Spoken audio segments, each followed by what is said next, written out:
Welcome back to Kungana Chengeto 90, brought to you by Tixezo Media, episode 25. Ukamurora mukati memwedzi ino, ukumurora wega, my father had said.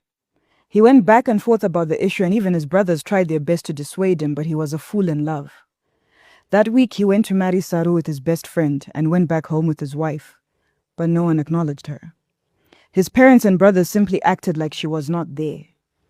Naka was not married a week before the dreams and sleep paralysis started.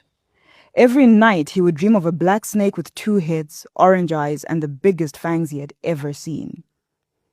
It would attack him whenever he lay down to sleep, trying to get to Sarudzai, and every night he would fight it. Just before waking, something or someone would sit on him and whisper in his ear, "Maita mukatigadzirira chikafu chekudya." The breath was so potent and foul he knew it wasn't his imagination. Saru and Naka would wake up at the same time shaken. This went on for 2 weeks until Saru decided to go back to her family after accusing Naka's parents of witchcraft. But she soon realized that the problem was not solely on his side. Her dreams got worse and her mother started to get sick. When they went to their church, their pastor let them know that the issue was beyond him and that some customs should not be broken.